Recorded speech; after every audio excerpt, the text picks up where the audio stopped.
And we are live. Welcome back to Takes by Fans. We got a great show for you today. As always, we are live every single day at noon Eastern. If you want to watch it live, head over to twitch.tv/takesbyfans. If you want to watch but not live, head over to our YouTube channel, Takes by Fans. We post all of our shows and clips of the show there on a daily basis. And if you just want to listen, we are on podcasting apps, Spotify, Apple Podcasts, Google Podcasts, iHeartRadio. So however you want to watch or listen, we've got you covered in multiple ways.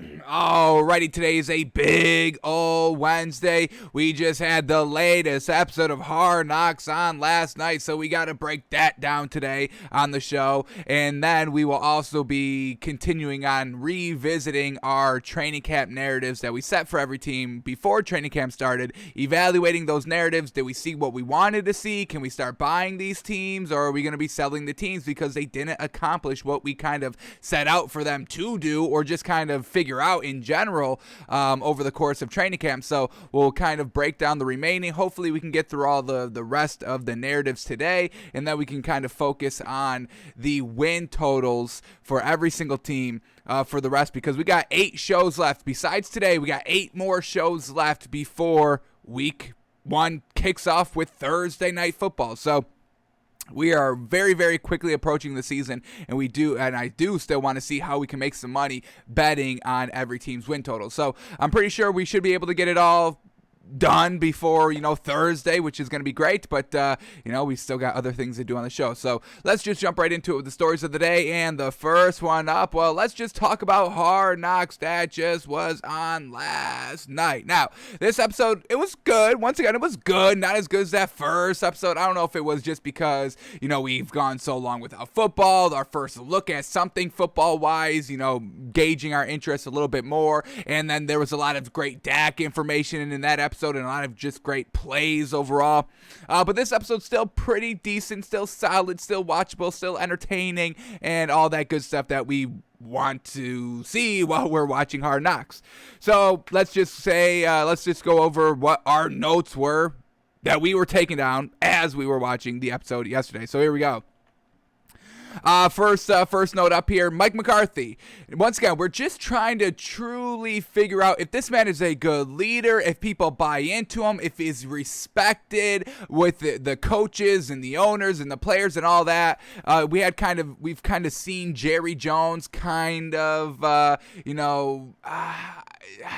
don't really know how to put it, but Jerry Jones let's just put it like this. We've seen Jerry Jones come down onto the field during practice sessions and ask Mike McCarthy, hey, what's going on with Dak? Early on, this was episode 2 or maybe even 1. I think it was episode 1, where Jerry Jones comes out on the field and he's like, why is Dak Prescott not playing?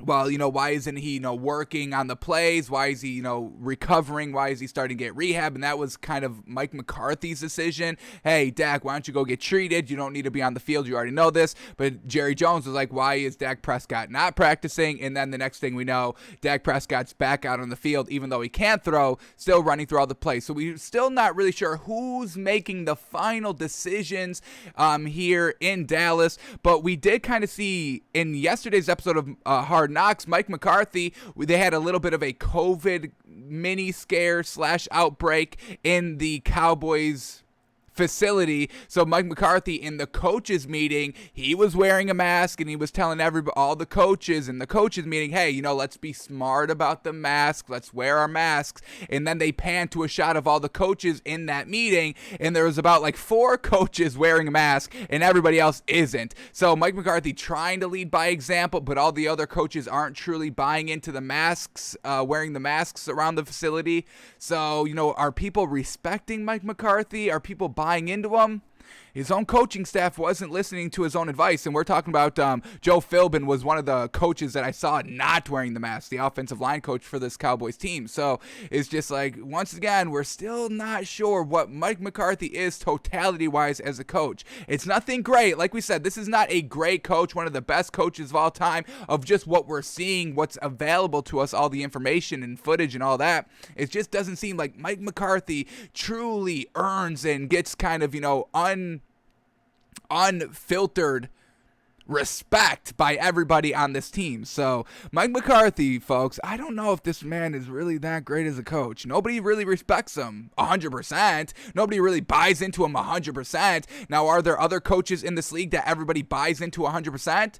We don't know for certain. I would kind of say Bill Belichick potentially. I would say Sean Payton potentially. I would say possibly Andy Reid potentially, but we haven't, we don't have the cameras in their locker room. So just, from what we see on the outside, I would kind of say everybody buys into Billy B 100%, but we don't get the cameras on the inside. Truly unfortunate. So once again, Mike McCarthy, we're still not 100% sold on this man being a head coach, and the respect factor, folks, we didn't really see that. I mean, if you're telling your guys, hey, let's be smart about the masks. We don't want anybody to get COVID here, and you're trying to lead by example. Mike McCarthy was wearing a mask, and that's how you do it. You lead by example, and then re-emphasis by saying it to everybody, and nobody was really kind of buying into it. So that's how it opened up, folks. So make of it what you will, but that's Mike McCarthy.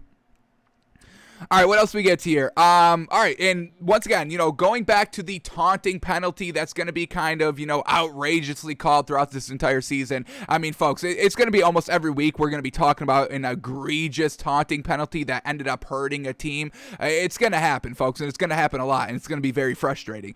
But, once again, coaches, we heard it was the defensive line coach, I forget his name, the one with the accent that they highly focus on in Hard Knocks. He was kind of reiterating the same thing that we're saying on this show. That's why the taunting penalty is just so nonsense.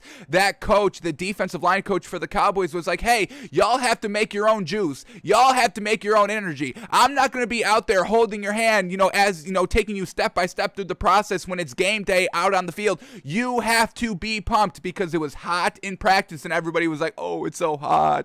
Oh, how can we practice? It's so hot. And they're all sweating and putting water all over themselves, dumping water, squirting water in their face. And, the defensive line coach was like, hey, why are we moping around? You better be ready to make your own energy. We have to get up to this high level of play where we are already 100% ready to rock. And, the defensive line coach, he was just not seeing it that day. So he's reiterating that you need to build up your own momentum. You need to build up your own juice to get you ready to rock in that game. And that's what the NFL deems taunting is, kind of just juicing yourself up. You hit off a nice 5-yard rush. Yes, go, baby. Let's go. Let's get big. And they're going to call taunting on that when you're just trying to build up your own momentum, build up your own juice, get everybody else kind of electrified on this team. So, we know coaches preach it, but once again, it was highlighted in Hard Knocks. So, of course, we're going to bring it up. You need to build up your own juice, your own momentum. Taunting, in quotes, taunting. I mean, it helps you do it. So, it's going to get called, folks. And once again, these players are being taught, being coached to go out and do this. Bill Belichick, the defensive line coach here for the Cowboys, they are telling their players, hey, get excited about big plays. Get excited about great plays, good plays, first downs, maybe even drive starting plays, obviously touchdowns and all scoring plays, but you need to get everybody on the same page on these plays and get everybody juiced up. So once again, this is coming from the coaches. This is not just, players being wild or acting wild or anything like that. They are being taught to do this. And now the refs want to keep throwing flags? It's going to be frustrating, folks, but hopefully we can get through it, and hopefully it doesn't affect the outcomes of games, and hopefully it doesn't affect the outcomes of our bets, because if we have money on the line and these refs want to throw penalty after penalty for taunting, we're going to have to take it up with Vegas, and it's not going to be pretty at that point, folks. So, once again, got to build up your own momentum, build up your own juice.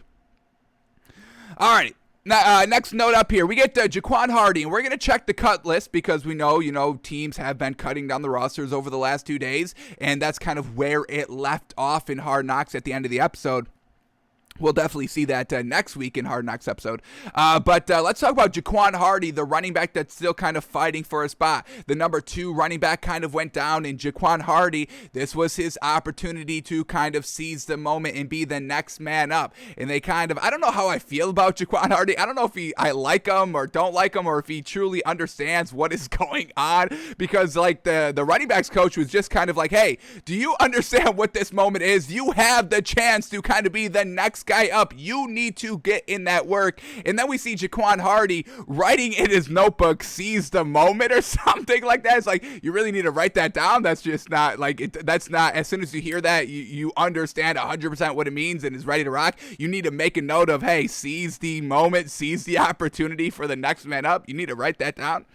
And then we had Jaquan Hardy going out to a soul food place. And, like, we haven't heard, like, Jaquan Hardy was silent in that running back meeting, that meeting room, where the coach was like, hey, this is your opportunity, seize it, because there's a lot of guys that don't take the moment, and then they're like, well, why did I get cut? Because you didn't see the moment. He's telling this to Jaquan Hardy, and Jaquan Hardy's just kind of sitting there, kind of nodding his head, writing down in his notebook, seize the moment, and that was it. He's not like, yes, coach, for sure, I'm definitely going to seize the moment, I'm going to do all that. He's silent as heck, and then the very next scene is him going out to some soul food place and ranting and raving. The man won't shut up about the food. So, I don't know how I feel about Jaquan Hardy, but then we saw him later in the preseason game, and he was kind of getting it done, and Zeke was kind of, cheering him along the sideline, hyping him up, amping him up.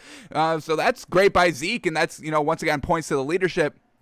We like to point out leadership that we see on Hard Knocks. We've seen Dak be, leader after leader after leader. We don't have to worry about him. We've been seeing Ezekiel Elliott be a leader on the sideline as well, these kind of last two episodes. And then we've also seen DeMarcus Lawrence, the defensive edge rusher, defensive lineman for the Cowboys, once again being a leader on the sideline. We saw a little bit of it in episode number 3, and we saw more of it here in episode 4. So love the leadership here by these nice veterans, offensively, defensively.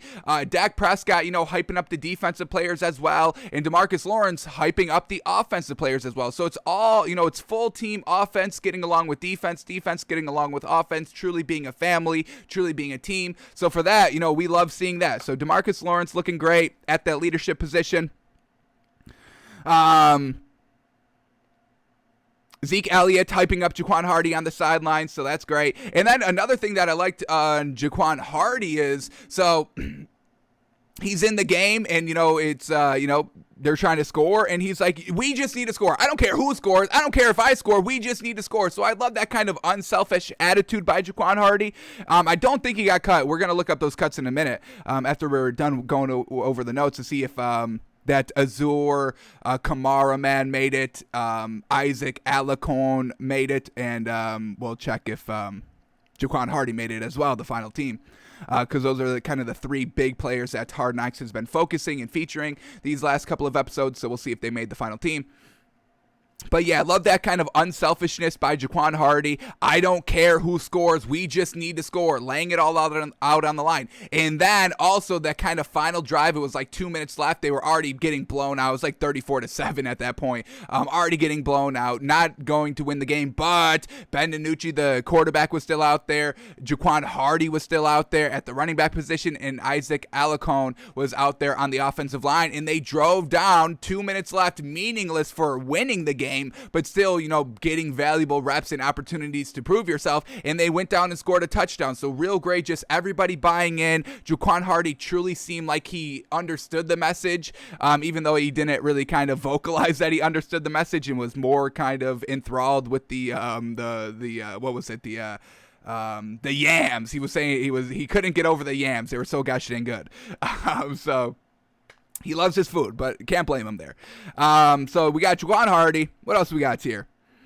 We got Micah Parsons. All right. Micah Parsons seeming to be an absolute great defender here for this Cowboys team, and probably is going to have a great rookie showing this year. But it's just his kind of overall, because there is 2 parts of football. Obviously, you have to have the athleticism and the natural just talent overall, but you also have to be mental and cerebral and understand the game and understand what players are giving you so you can attack, and then you can win that matchup if you just understand. And we kind of saw Micah Parsons' big brain IQ come through, and it was great. They were having kind of a team building event at Micah Parsons' house. A couple of the defenders over for his house to kind of, they were watching a preseason game, and they were eating food that his mom cooked, and they were playing Connect 4. And we saw Micah Parsons absolutely destroy, I think it was Leighton Vander Esch, the linebacker for the Cowboys, absolutely destroy him in Connect 4 over and over and over and over again. And Micah Parsons Parsons just kept saying, hey, you got to be thinking about 3 moves ahead. I'm thinking about my move, your move, and I'm ready to rock, and that's why he won. So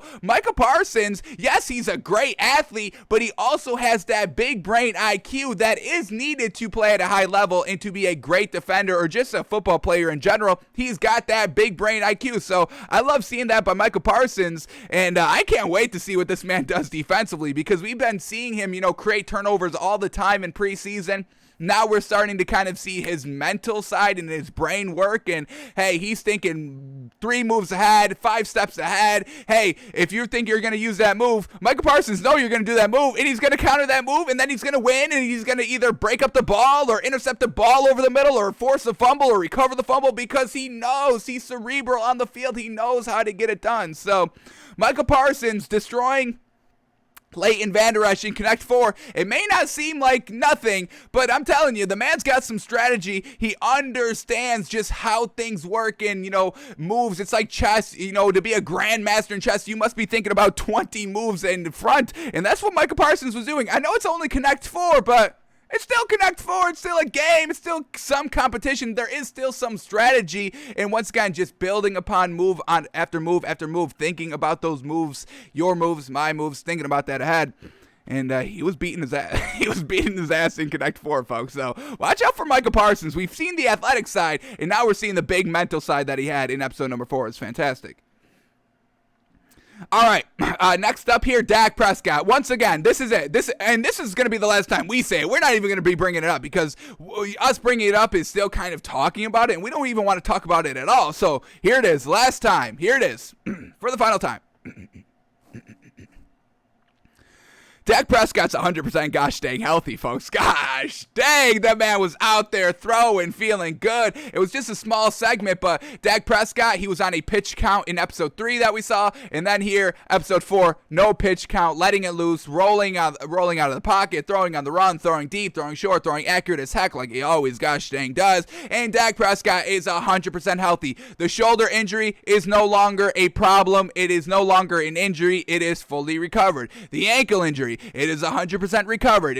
He's feeling 100% healthy. He can move 100%. He can throw on the run 100%. He is fine. Dak Prescott is 100% healthy. I don't care who says it. I don't care if Adam Schefter tweets out tomorrow, hey, I know it may seem like our Hard Knocks kind of frames it that Dak Prescott's healthy, but insider sources are saying that he could still be hobbled throughout this entire season. We're not buying it anymore, Shefty. It's done. It's over. He is fine. Dak Prescott is 100% healthy. This narrative is over. We do not need to carry it into the regular season. There will be other things to talk about. I promise we do not have to harp on this Dak Prescott injury anymore. He is fine.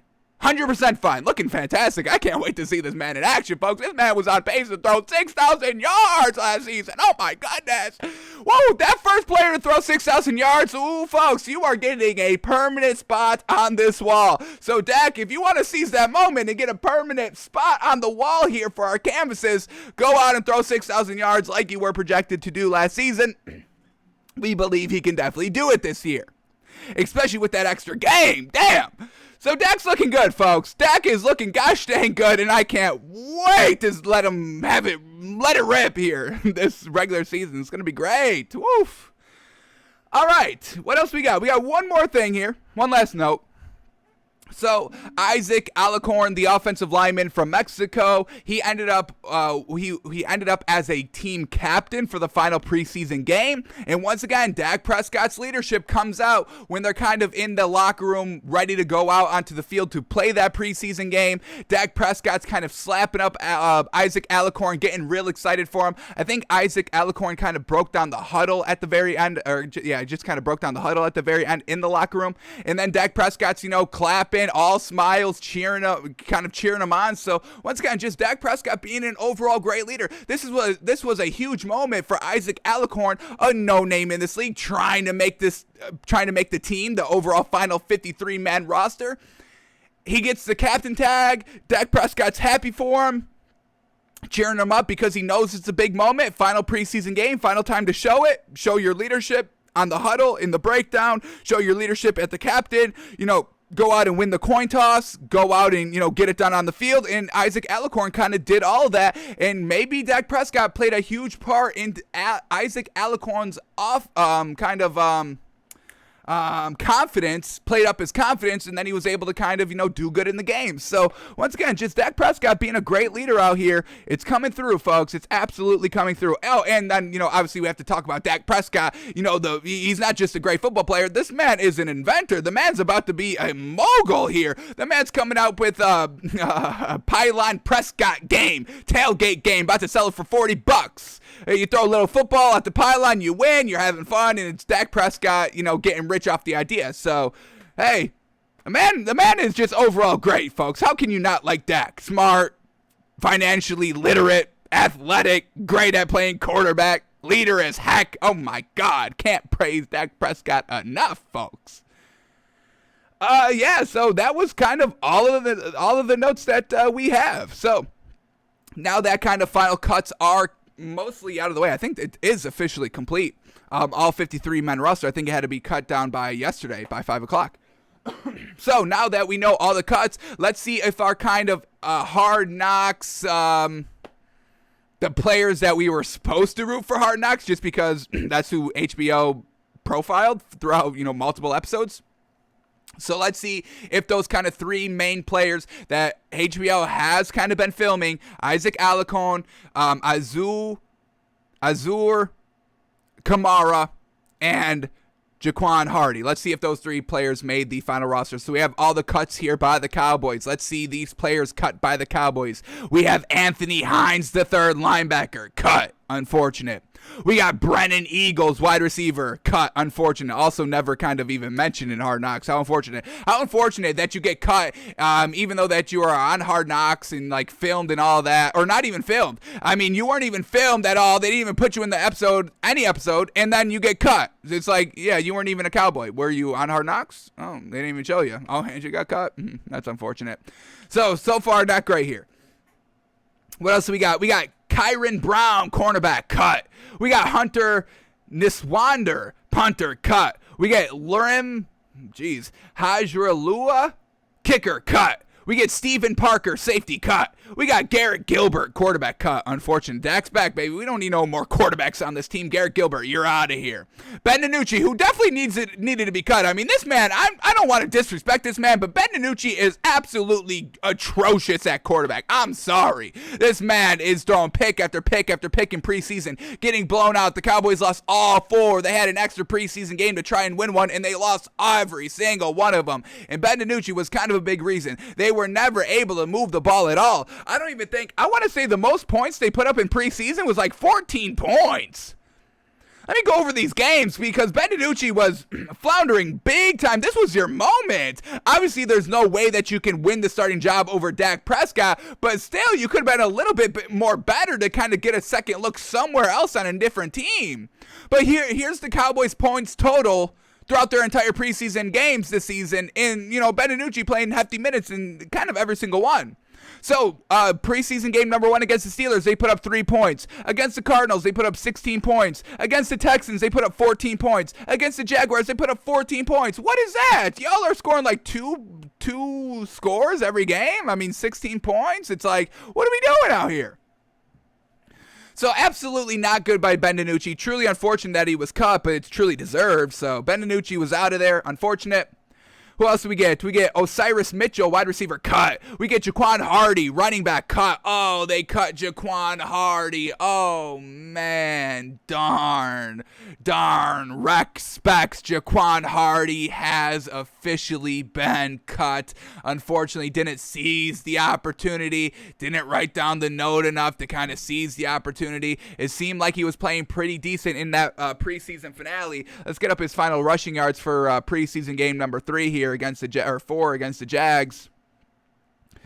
Hardy had 9 carries for 26 yards. Ooh, 2.9 yards a carry. That is not good. And then the other running back, Brendan Knox, had 11 carries for 47 yards. That's 4.3 yards a carry. So, yeah, truly unfortunate that Jaquan Hardy is cut by the Cowboys, and we'll see that in episode number 5 coming up next week. So Jaquan Hardy, truly unfortunate. Ben DiNucci, Jaquan Hardy, and see if these other kind of players that they were focusing on this season made the team. All right, we get Eric Smith, offensive tackle, cut. We get Braylon Jones, offensive guard, cut. We get Deontay Burton, cornerback, cut. We get Brendan Knox, running back, cut. Oh, my God, they cut the other good running back. They are only focusing on Ezekiel Elliott. They don't need anybody else. Unfortunate. All right, we got Johnny Dixon, wide receiver, cut. We get Brandon Smith, wide receiver, cut. We get Austin Faulio, defensive tackle, cut. We get Tyler Cole, safety, cut. Rondell Carter, edge rusher, cut. So Isaac Alicorn made it, and Azu Kamara made it. I didn't think Azu Kamara was going to make this final team, folks. He is kind of looking a little small out there. It does seem like he is an edge rusher, but it does kind of seem like he does kind of get thrown around a lot, shedded a lot, can't really bull rush too well. He's got some good speed, which is good for an edge rusher, but you still need to be a little bit beefy down there, and I don't think Kamara's the beefiest, but he makes the final roster, so congratulations to him. Hopefully he can kind of continue getting better and all that. And same thing with Isaac Alicone on the offensive line, making the team as well. So truly unfortunate by Jaquan Hardy. Cut, but well done by everybody else for making the final team. So that's Hard Knocks, folks. Our review on episode number 4, and we will be back next week for episode number 5. Cannot wait. I think that's going to be the last and final episode. So we'll see how it all goes down, and we'll get our final look at what this Cowboys team overall is. So that was Hard Knocks from last night, folks. All right. Well, silly us. We thought all the quarterback controversy and all the quarterback competitions were finalized because the starting quarterbacks were named, but we forgot one because they shouldn't have taken this long to officially name the starter. But here we go. The starting quarterback for the Philadelphia Eagles has finally been announced, and it is, drumroll please, Jalen Hurts. Of course it's Jalen Hurts. It should have been Jalen Hurts right from the rip. It shouldn't even been Joe Flacco getting any meaningful snaps or any meaningful reps. We knew it was going to be Jalen Hurts. So Eagles finally named Jalen Hurts their starting quarterback, and we definitely got to go in this article to see what this full quote is. But I mean, this clickbait quote that they led with, I mean, I don't like Nick Sirianni at all now. We've lost 100% faith in Nick Sirianni. Not that we had that much faith in him to begin with, but this is what he has to say, quote, really nobody else got any reps with the ones. So does that kind of mean, is he hinting that, hey, we're just going with Jalen Hurts because, hey, he was with the ones most of the time? Or was he kind of saying, hey, there was no real competition here because he was with the ones? So we're going to have to go into this article to see what this full quote is, but this doesn't make me seem like Nick Sirianni was believing too much or having too much faith in Jalen Hurts, which we think is a little disrespectful, but let's see what we get here. Let's see what Nick Sirianni was trying to say or truly trying to say here. So the Philadelphia Eagles made the obvious official. Jalen Hurts is the starting quarterback. It should not have taken this long. I understand, still earning your role and earning your spot and nothing's given. But when we're just looking at the overall talent on this roster at the quarterback room, I'm taking Jalen Hurts over Joe Flacco any day of the week. I'm done giving these kind of old heads at quarterback that really weren't great. They had some decent success in their career. Maybe one great season, maybe 2 good years back to back. The Andy Dalton, who didn't do anything in his career. Cam Newton, who got to Super Bowl and won MVP, deserves a little bit more respect. Joe Flacco, who won a Super Bowl, I don't even know if he deserves that much credit for it. He, kind of caught fire, and his, everything else was kind of going good for that Ravens team.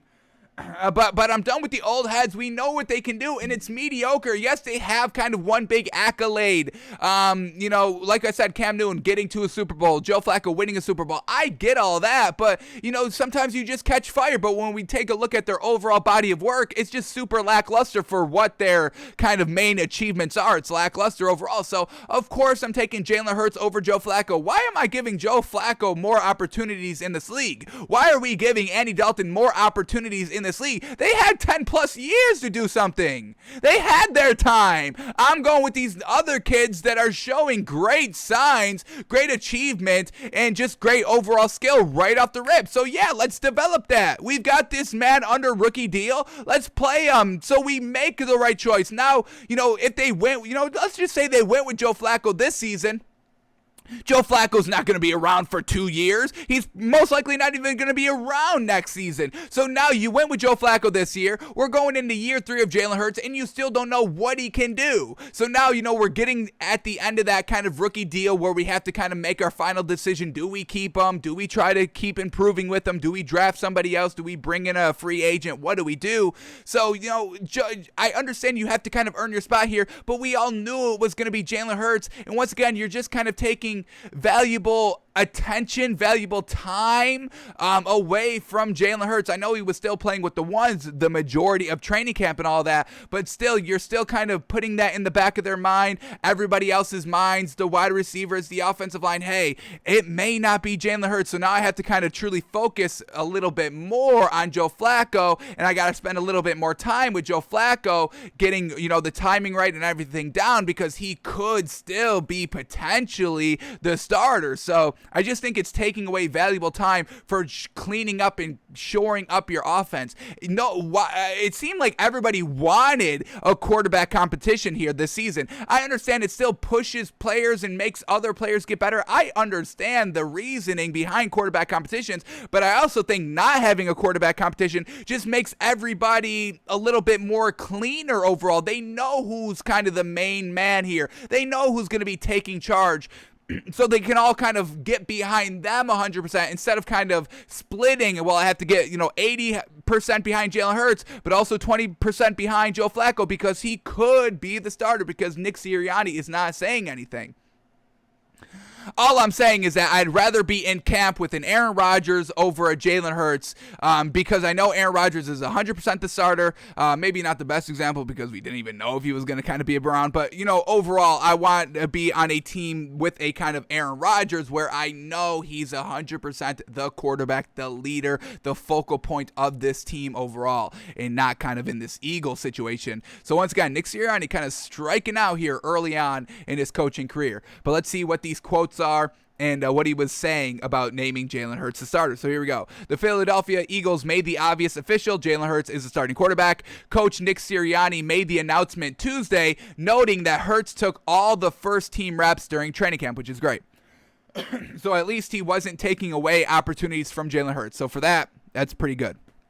So quote here by Nick Sirianni, quote, really, nobody else got any reps with the ones. And Jalen's known, hey, nobody else has gotten any reps with the ones but me, and Jalen's our starter, and he's done a great job. We wanted him to take advantage of the opportunity and take the reins with the advantage of the opportunity that he got, and we feel like the preseason that he did that. Okay, so not bad here by Nick Sirianni. Okay, I understand where he's coming from with that kind of clickbait quote that they kind of led with.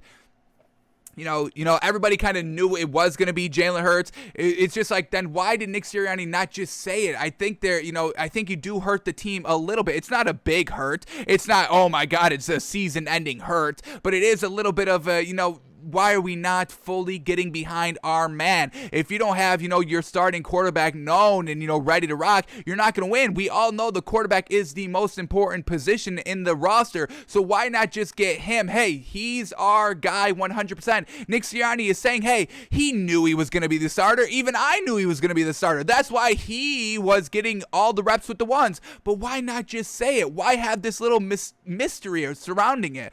I just don't think it helps the team overall, keeping it secret. I think it hurts the team a little bit more than it helps the team overall. All right, what else do we get here? Hurts has been the expected QB1 since the Eagles shipped Carson Wentz to Indianapolis back in February. Sticking to his mantra of competition at every position, however, Sirianni declined to name the second-year quarterback the Week 1 starter until today. Quote here by Nick Sirianni, I consistently saw a player that got better every single day. I consistently saw a player make the read, getting better with his reads and his accuracy and his ability to run, and when not to run, he did exactly what we wanted him to do. Again, nobody else has worked with the ones, so you could really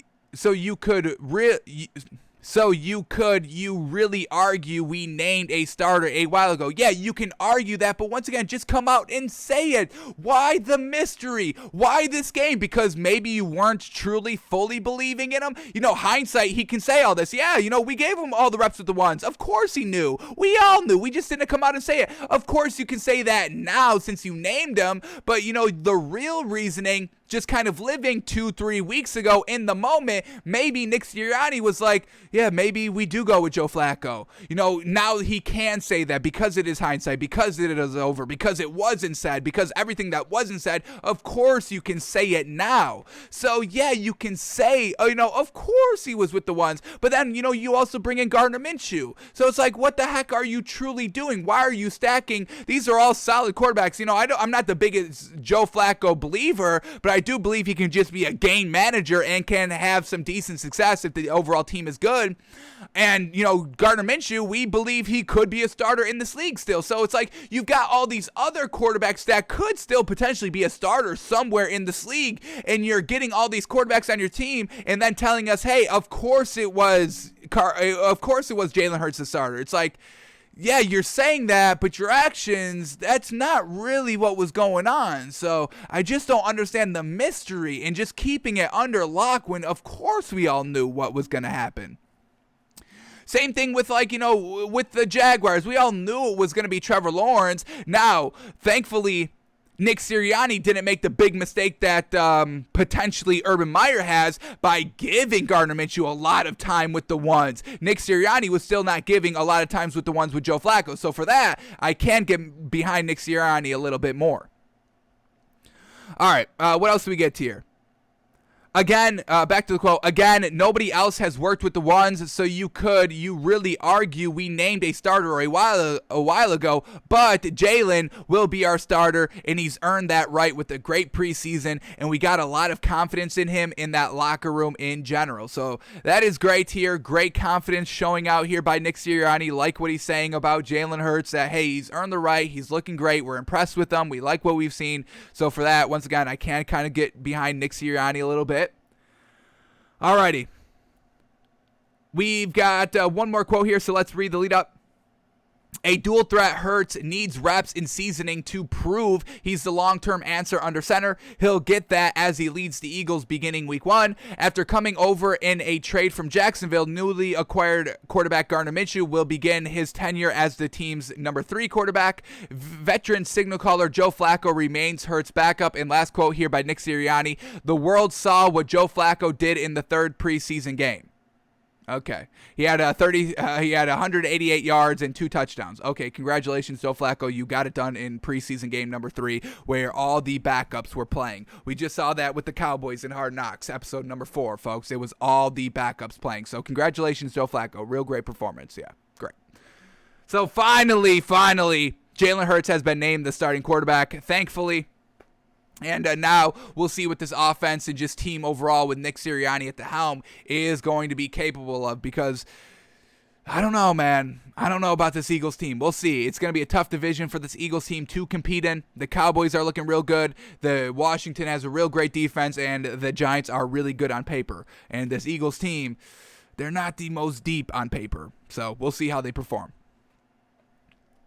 Alrighty, let's go over and talk about this whole Cam Newton situation again. The cut was just made yesterday, but now we're starting to get all kind of the quotes here by Bill Belichick and Josh McDaniels, and the whole situation getting more clear here, just a day later. So Bill Belichick, a huge kind of narrative that was circulating as soon as Cam Newton got cut that I didn't really buy into. I'm still not a believer in it, but a big thing that people were attributing to Cam Newton's cut was him not being vaccinated because, that's kind of what led to Mac Jones getting a lot of reps with the ones this week because Cam Newton had to stay away from the facility for 5 days. So the whole vaccination status is coming into play as it's coming into play in literally everything. I mean, how y'all... let's just leave it at that. It's getting a little annoying. Let's just leave it at that, everything. But we'll leave it at that. But Cam Newton, not vaccinated, had to spend some time away from the facility this week and ended up cut. So Bill Belichick comes out and says, hey, his vaccination status was not a factor in his release. Now, we do have to preface it by saying this. Of course, you're going to say, his vaccination status is not a factor because the NFL has not made it mandatory. So I'm sure there would be some bad repercussions if you did cut a player by vaccination status alone, and if you publicly come out and say that. So of course Bill Belichick is not going to admit anything like that. I don't think anybody would admit anything like that except Urban Meyer, who kind of hinted at that and kind of said it because Urban Meyer doesn't know how to coach in this league yet and doesn't know what to say in this league yet. So once again, Urban Meyer, slow your roll, and we're going to talk about that story just after this one. Kind of ties into it. But let's read what Bill Belichick was saying about Cam Newton that led to him being cut and all the reasons besides the vaccination status that led up to Cam Newton getting cut here by the Patriots and leading Mac Jones to be the Week 1 starter. So let's go into this article and let's see some quotes here by Billy B. So here we go. The day after the New England Patriots released Cam Newton, there was neither a flowery goodbye for the quarterback nor overflowing praise for rookie Mac Jones. Bill Belichick was tight-lipped as ever when asked about his reasons for cutting Newton and how Jones won the job. Quote here by Bill Belichick. Yeah, I'm not going to go through all the different things with any player on that, so we'll just leave it the way it is and go from there. So once again, not really. Once again, Bill Belichick being classic Bill Belichick, not getting anything out of the man. And then, all right, let's just continue on here. Belichick was unequivocal when asked if Newton's vaccination status played a role in the quarterback's release. Quote here by Bill Belichick, quote, no. I mean, look, you guys keep talking about that, and I would just point. I don't know what the number is. You guys can look it up. You guys have access to a lot of information, but the number of players and coaches and staff members that have been affected by COVID in this training camp who have been vaccinated is a pretty high number. So I wouldn't lose sight of that. So once again, this is why I don't think it played an overall huge part in, cutting Cam Newton, is because, you can still get COVID as a vaccinated person. So, once again, you can still have to sit out even if you were vaccinated. Now, the time that you have to sit out between unvaccinated and vaccinated, I think, is a little bit shorter, but still, I mean, we're still talking about like a 7-day window between games, and you still have to, even if you are vaccinated, be away from the team for 5 days to clear the protocols. So still, at the end of the day, we're talking about 7 days between games in a 5-day kind of minimum, even if you catch COVID, even if you are vaccinated. So once again, it's just,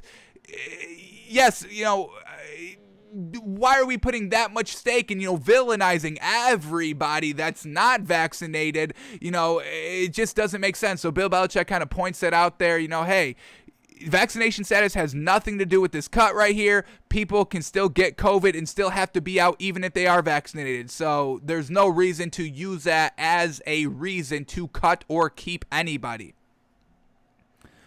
All right, so let's keep going here in the article. Glossed over in Belichick's response to the vaccine question is the fact that the league's COVID-19 protocols greatly favor vaccinated players. Having a backup who could potentially miss games due to close contacts, regardless of whether they test positive or not, isn't a very Belichickian move. One of the greatest talents a player possesses is being available.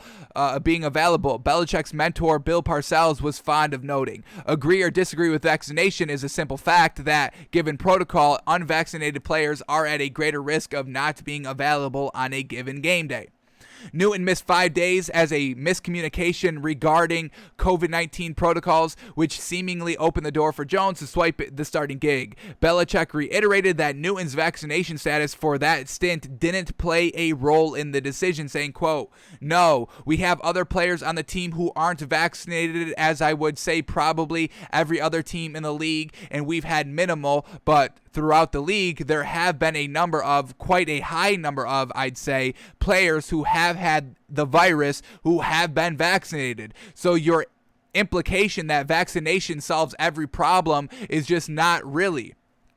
I'd say that has not been substantiated based on what's happened in training camp this year. That's all. So once again, yes, that's exactly what he's saying. Hey, vaccinated, unvaccinated, you can still get it and you could still miss time. So I'm not going to base that around my decisions here of why, we are cutting Cam Newton. And I truly believe, Cam Newton's vaccination status really didn't play any part. It's just Cam Newton wasn't looking good anymore. This was his second year in the offense, and he still wasn't looking good. He was looking okay, but okay isn't good enough for a second year in the system. If Mac Jones is looking okay and Cam Newton's looking okay, why wouldn't you go with Mac Jones? Because he has more potential upside because he's looking okay in year one, while Cam Newton is still looking just okay in year two. So I really think Mac Jones just came out and won the starting job just like that. Cam Newton hasn't been impressive last year. He hasn't looked impressive here early on in training camp and in the preseason games. Mac Jones has been looking impressive because he's a rookie, still kind of playing as good as Cam Newton is. So why wouldn't you go with Mac Jones?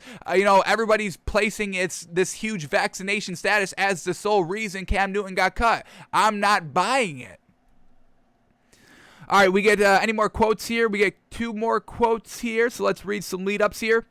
All right, next lead-up, so quote, or not quote. Getting up to the quote. Here we go. Still in the article. "It's not shocking to hear Belichick say Newton's vaccination status had nothing to do with the release, as evidenced by the firestorm currently surrounding Urban Meyer in Jacksonville." We are going to talk about that in a second. After saying the quiet part out loud, coaches and general managers are expected to deny it had any factor.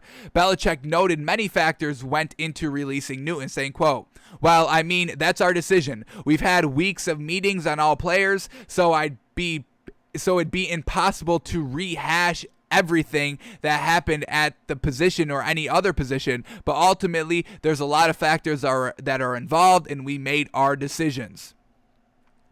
Belichick not wanting to discuss the reason behind cutting Newton is not a surprise, but it's semi-surprising that the coach didn't offer much praise to his former quarterback. Even Belichick, in his most mumbled state, usually provides at least base praise to outgoing key players. The Patriots coach also wouldn't offer any perfunctory praise for Jones, who swiped the starting gig with sterling preseason play and training camp practices, saying, quote, by Bill Belichick, "Again, I'm not going to go into decisions and timing and all of that. We'd be here forever. It's a process. It was a very competitive situation at that position. Both players took pretty close to an equal number of repetitions in total between practices, games, going all the way back to the spring. So that's what it was." So once again, Bill Belichick saying, no, vaccination status did not have any part in cutting Cam Newton, and I kind of believe him.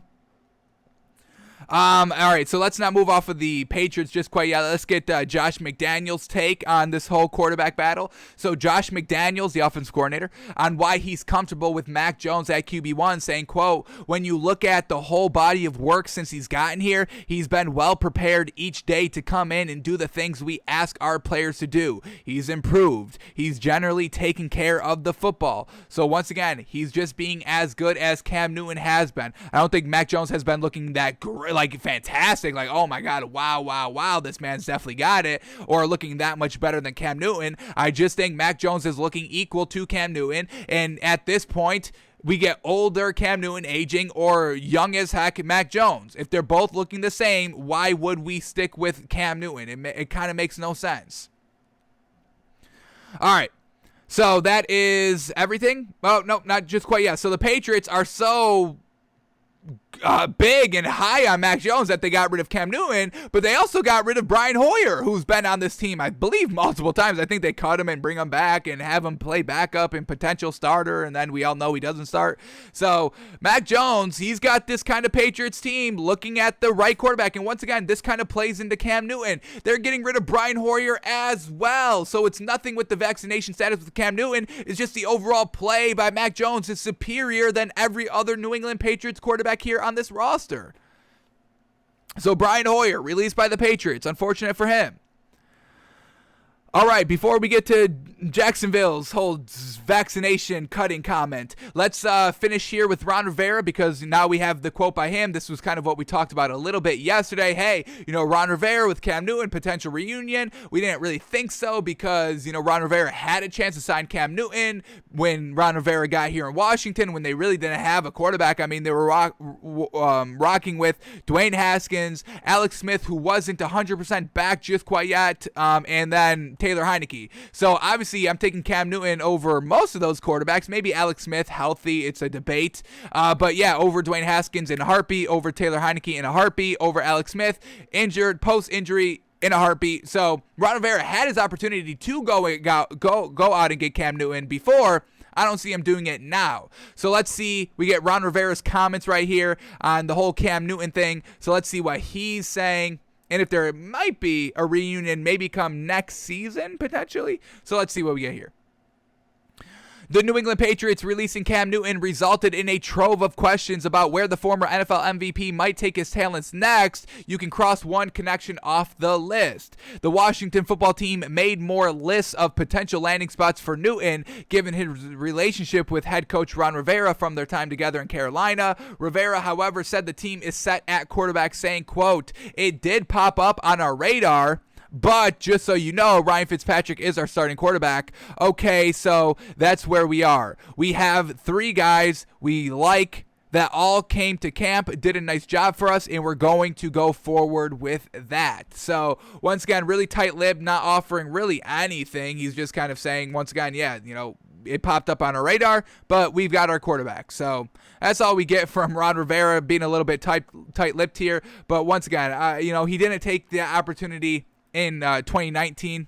We're going into 2020 with this Washington team. I don't think he's going to take it now after seeing Cam Newton kind of struggle a little bit. And Cam Newton, once again, this Washington football team doesn't have like A1, tier 1 pieces where Cam Newton can just kind of come in and be a game manager. Cam Newton would have to really try to uplift this entire offense by himself, and we know Cam Newton can't do that. So we're going to go with Ryan Fitzpatrick for this year, and then I think it's going to be Ron Rivera drafting a rookie, getting potentially like a young quarterback, whether it's, Drew Lock or Gardner Minshew, one of those kind of backups this season that still could potentially be a starter, bring them in. So I think Ron Rivera is going to just start from scratch at the quarterback position come next season. So unfortunate, seems like Cam Newton's days in the NFL are officially over. I don't see a team really bringing him in. Maybe potentially next season in a quarterback camp for, quarterback competition to potentially, but I don't think Cam Newton has what it takes to really beat out anybody for a starting job. He just lost to Mac Jones. So,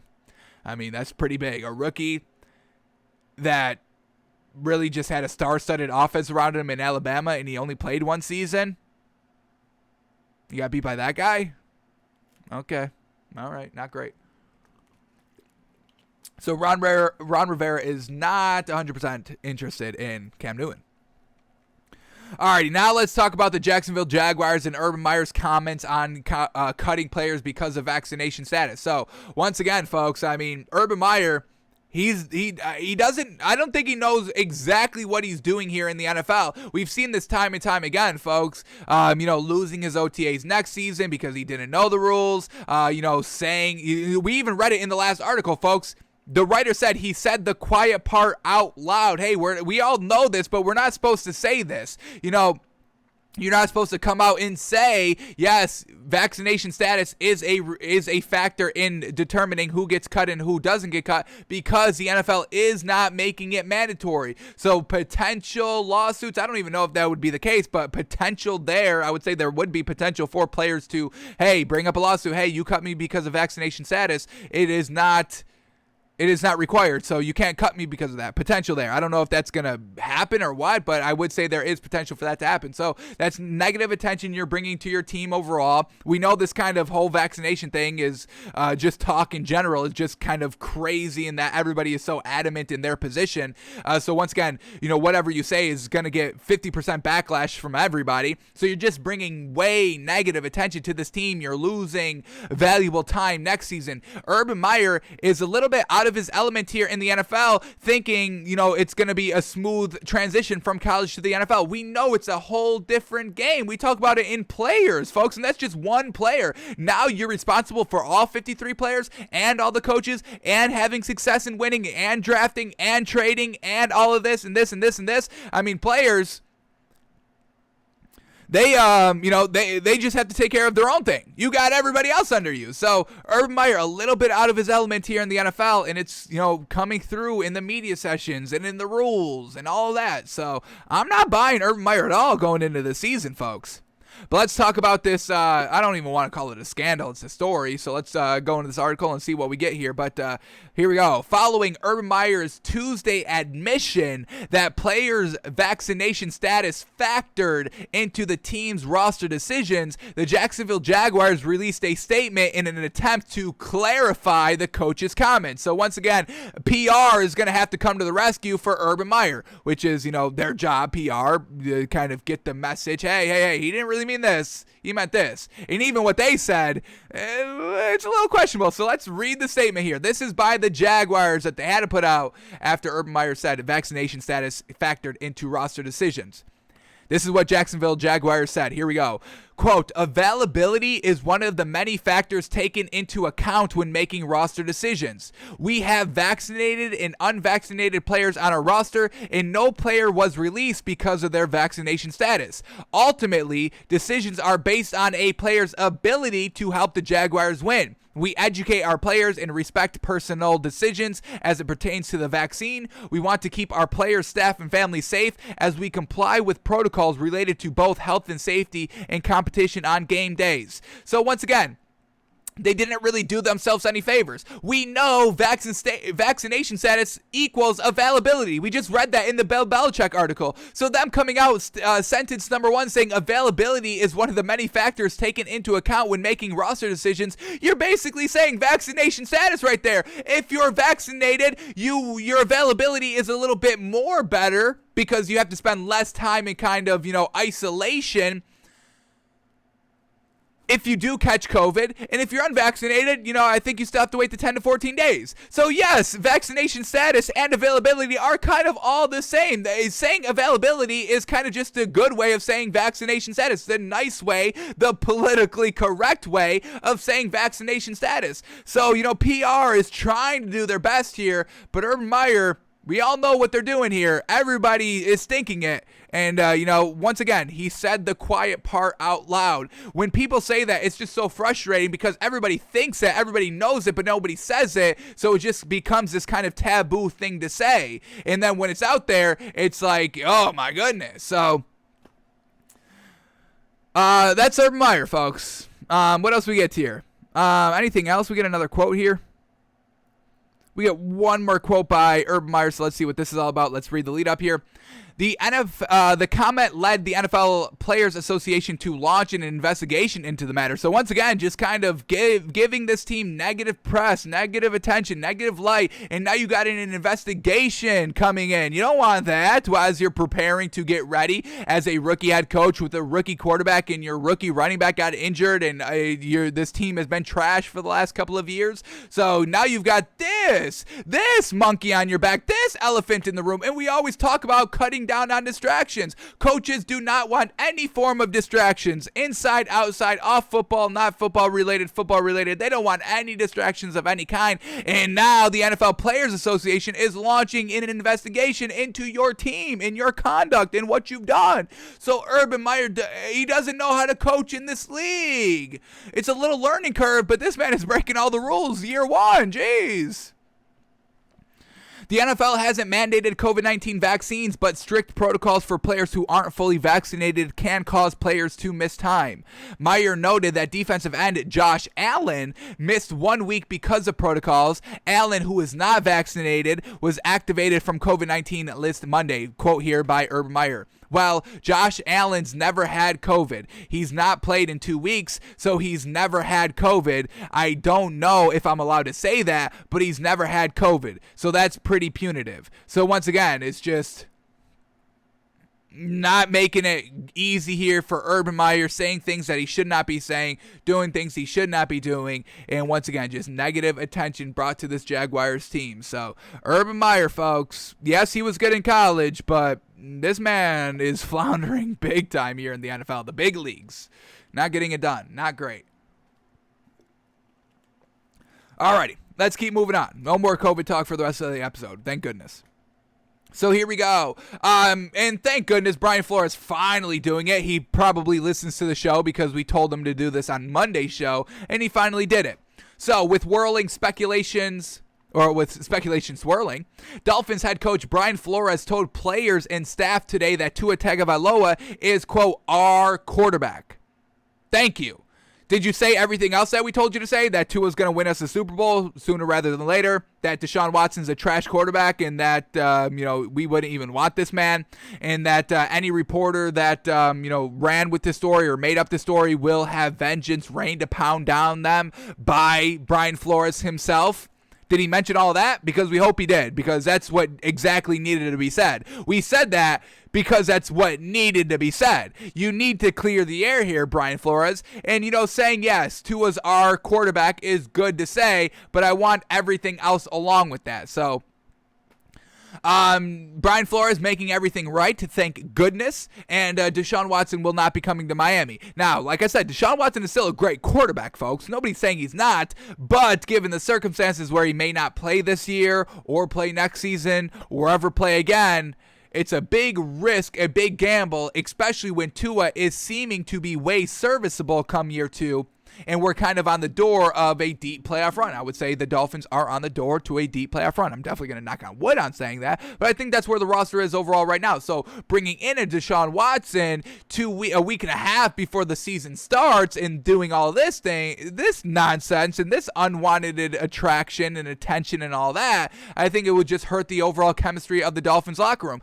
And there is it's a slow growing narrative that I'm developing on Brian Flores currently that may pertain to his overall coaching ability and why players may not buy into him 100% is that he kind of trades players and get rid of players very, very quickly, will bring them in and then release them the very next year even though they're under contract and they got a deal done. And players, if they don't feel like they are 100% guaranteed a roster spot, like we're talking about like starting players, folks. We're not talking about the draft, like the 6th round draft picks and the undrafted free agents that come in. We're talking about players that should be starting, like Kyle Van Noy, who we brought in for 1 year, signed him to a 4 or 5 year deal, and then just release him the very next season. The players don't like that. Veteran players, good, great players that, know that they belong on a team somewhere for multiple years, they don't like that because they're like, there's no security here. Even if they're telling me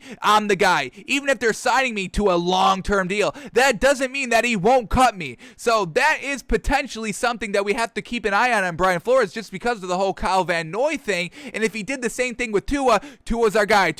We like what we see with Tua. Tua's our guy. He's our starter. And then last second use Deshaun Watson, throw Tua aside, now he may be losing the locker room. So we're very, very glad that Brian Flores is sticking with Tua this season, not going for Deshaun Watson, and he made it clear to the Dolphins yesterday in the locker room. So thank goodness there, Brian Flores. Thank you. Tua, we believe in you. And now that Brian Flores is officially committed to him, we can get this season moving and rolling and getting it out to a great start. Exactly what we want to see. So thank you, Brian Flores.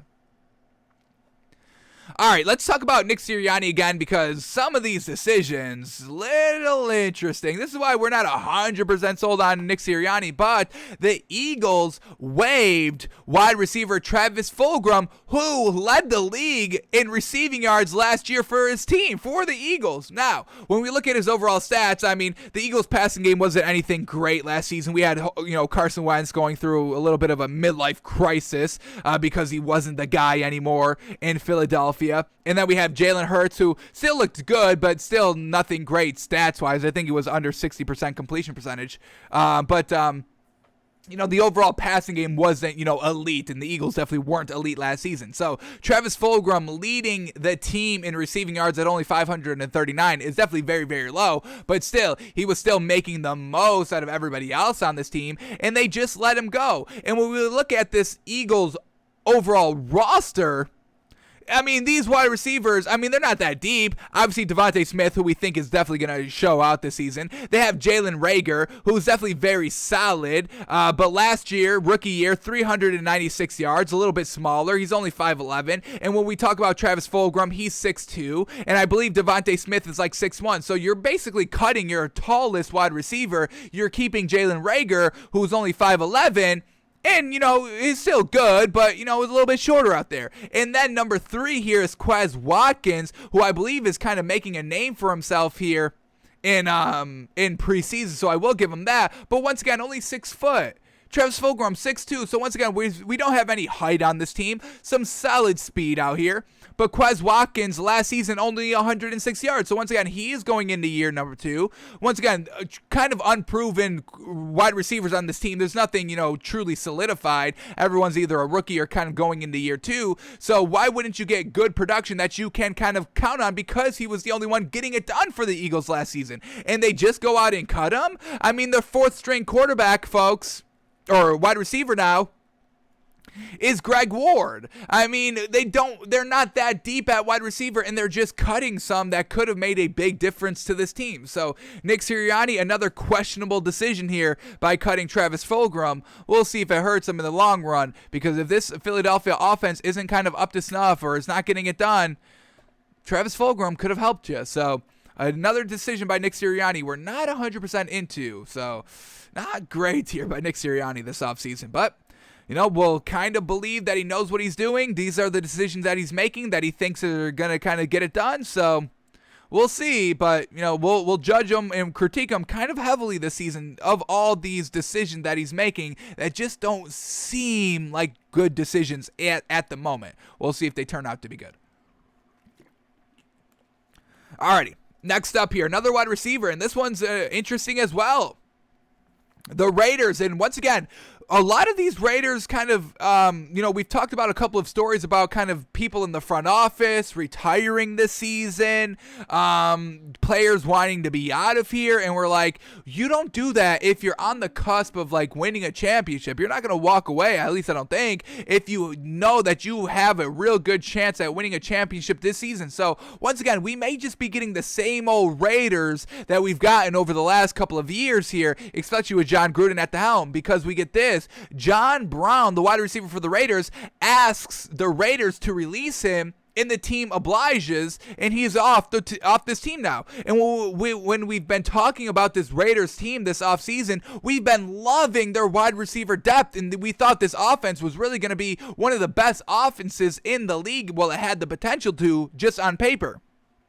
So, yes, we believe in Derek Carr. We believe he can get it done at the quarterback position. They've got 2 great running backs, Josh Jacobs and Kenyon Drake. But the receivers, Henry Ruggs and Bryan Edwards and Hunter Renfrow. And then you had John Brown, the nice speedster out there. And then you also would have Willie Snead and Zay Jones. So we thought this was a huge, deep wide receiver team, and John Brown decides to ask for his release. Now, he may have asked for his release because there is so much depth wide receiver here that he's not going to be the guy, the main guy, the second or the third, really not even potentially the 4th or the 5th, because they are that deep, but he could have had the potential to be kind of the 4th, possibly wouldn't see the top 3, even though he could still potentially be a number 3 in this league at wide receiver, I would say. So John Brown wanting to get out of Las Vegas to try and go somewhere else. And when we look up John Brown's stats, he's been a 1,000-yard receiver a couple of years, folks. 2 years he's been at 1,000, and then he's been at kind of 700, 600, 500, 200 throughout the rest of his career. He's going into his 8th season here. John Brown, 5'11", but we know he's got some great speed out here.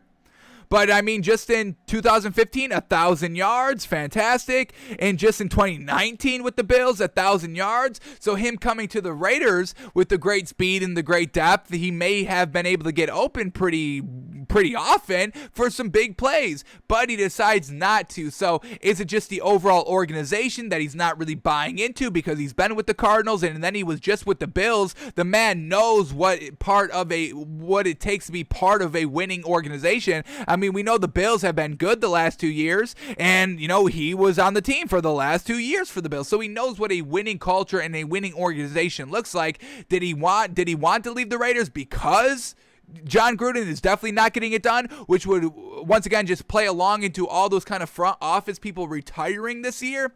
Or is it just because of the depth chart, he probably wouldn't see a lot of playing time and he wants to kind of be a main factor on a team? So we don't really know what the reasoning is. I think both are possible. I think I'm leaning a little bit more towards it is just kind of a deep overall wide receiver roster and he wants a little bit more burn out there. But we do have to pay attention to everybody wanting to leave the Raiders. Why is that? So we'll keep an eye on the Raiders this season and see if they are trash, and then that would make everything a little bit more clear to us. Alrighty, let's keep moving on here, and we just talked about this yesterday that it was a possibility, and now it does seem like it is coming true. So truly, truly unfortunate for both parties involved, but the Cardinals have placed cornerback Malcolm Butler on the reserve retired list. So we know he was kind of contemplating retirement due to personal reasons, and they officially put him on the reserve retired list. So it does seem like Malcolm Butler is going to be retiring. Truly unfortunate. We just talked about the backup corners here for the Cardinals not looking very good. So this Cardinals defense is definitely going to miss Malcolm Butler. The league is definitely going to miss Malcolm Butler because, hey, he may not, be great, every single game or, elite or top 5 or top 10 corners in this league, but he's made great moments. So let's kind of honor him here by showing what he's made his name for. He single-handedly won the Super Bowl for this Patriots team. Seahawks on the 1-yard line. Russell Wilson, one-step drop. Malcolm Butler reads the play exactly, bumps the wide receiver out of the way, and picks off the Seahawks on the 1-yard line and wins the Super Bowl for the Patriots. So, Malcolm Butler, you are a hero. You showed up at the biggest time, in the biggest game, in the biggest moment at the 1-yard line. You made the best play, potentially defensively, in Super Bowl history, and nobody can take that away from you. So, whatever personal, circumstances that are going on in your life that are causing you to retire, we respect your decision. We respect the hell out of you as a player. And, congratulations, man. Absolutely. Watch this one again. Malcolm Butler reads it all the way, goes for it, gets the pick. Yes, sir. Super Bowl champion, all on your head. Should have been Super Bowl MVP. Look at that. Absolutely fantastic. Malcolm Butler, I'll put you in the Hall of Fame. I'm putting Malcolm Butler in the Hall of Fame, folks. So you retire, and we'll see you in Canton in a couple of years. Get Malcolm Butler in the Hall of Fame, folks. Alrighty, exactly what we've been saying, folks. I'm going to say that we were the first one to say this, and I've got no problem saying that. But once again, we don't want to be right on this. We didn't want to be right on this, but it seems to be like we will be right on this. Truly unfortunate. But here we go. Giants, Saquon Barkley status is up in the air for week 1. We've been seeing all the signs, folks. He's recovering from an injury, but he's not practicing at all, not getting into any preseason games, still wearing the red non-contact jersey, while Joe Burrow, coming back from the same injury, is playing in the preseason, while OBJ is coming back off the same injury later in the year, seeming to be good, getting out there in the practice field, going 100%, but Saquon Barkley is still under evaluation, still under some slight rehab, and his status for week 1 is now officially up in the air. 2 weeks, a week and a half, however you want to call it, away from the start of the NFL season. So Not great here. We need this Giants team to get out to a hot start, like we've been saying, and Saquon Barkley not being out there for week 1 does not mean they get out to a hot start because their running back, who is number 2 here, I think they just released Wayne Gallman. Their running back. I think they released him. So what are we looking at as number 2 here, potentially number 1 for week 1, their running back? Can we believe in him? Can they just be game manager at the running back position? We're talking about Devonta Booker. Devonta Booker, what does this man do? Is Devonta Booker even good, folks? What is this man looking like? Let's get up his career stats to see what he's looking like overall. No, I'm not looking for Devin Booker's career stats. Y'all heard me. I said Devonta Booker. We know what Devin Booker does. That man is great. Unfortunately, he doesn't play running back. He doesn't even play football. All right, here we go. Devonta Booker, running back. He's going into his 6th year, folks. His best season was his rookie year at 612 yards. He was playing for the Broncos for his first 4 years, then played with the Raiders last season. Only started 1 game for 423 yards. That's actually not bad production out of Devonta Booker last season since they have Josh Jacobs. So I guess that's a little promising. We need this man to, let's see what he did in his 1 start last season, because we're only potentially looking at Devonta Booker to start here for the Giants for potentially 1, 2. I think we're kind of maxing out at Saquon Barkley missing 3 games maximum. Really kind of looking like he's definitely going to be missing week 1, though. But let's see what Devonta Booker did in his 1 start. He got his start week 13, game 12 for the Raiders. And let's see what he did. He rushed for 50 yards, 16 attempts, so 3 yards a carry. He had 2 receptions for only 1 yard and no touchdowns total. So not the best game. He had 16 carries in week 10 as well for 81 yards. So, okay, they won the game, though, 31-28, so he was part of a win. So that makes us feel a little bit better if Devonta Booker has to fill in for Saquon Barkley come week 1. But we don't want to see him miss more than 1 game. We still want to see Saquon Barkley try and break the single-season rushing record. And, we just want this Giants team to be good. So Saquon Barkley, unfortunately, week 1 status is up in the air. Truly, truly big time unfortunate. All right, so let's finish up some of these stories here. We can go quickly. Most of these relating into the cuts from the last day. So here we go. Bengals are waiving tight end Thaddeus Moss, who they just drafted this man, right? I believe this man has not played in the league. Do I have his? I think I have his stats up. Yeah, I believe he did not play in 2020 because of I think he took 2020 off.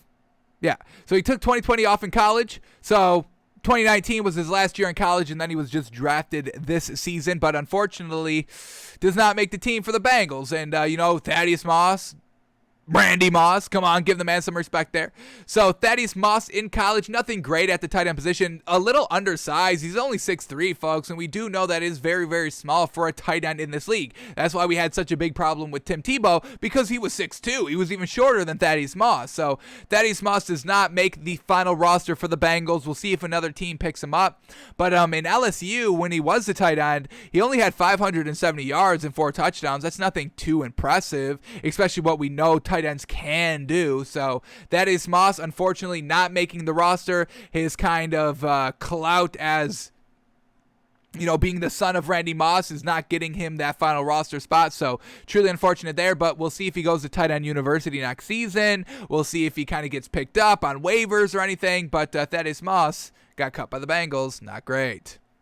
All right, the Eagles, they're releasing running back veteran Jordan Howard, which I thought was a little bit of a surprise. We do know that they still have Miles Sanders, who's very, very solid for this Eagles team. I am big on Miles Sanders. Was he just under 1,000 yards last season? Yeah, 867. So Miles Sanders is going to be their starting running back still, like it was last season, so I've got no problem there. They're still rocking with Boston Scott at the backup position, at the running back position. He had 374 yards. Once again, solid back there. But when we look at Jordan Howard, real great numbers right here. And once again, just more great availability on the free agent market. I mean, if your team needs a running back, there are some still good names. I don't know why they're getting kind of thrown to the curb. I don't know if they're officially done. I don't think so. But, teams see these players every day, so maybe. But, I mean, we're talking about Lamar Miller. We're talking about Alfred Morris. We're talking about Jordan Howard. And Jordan Howard, his first 2 seasons in the league, he rushed for 1,000 yards back-to-back, and he's only going into his 7th season.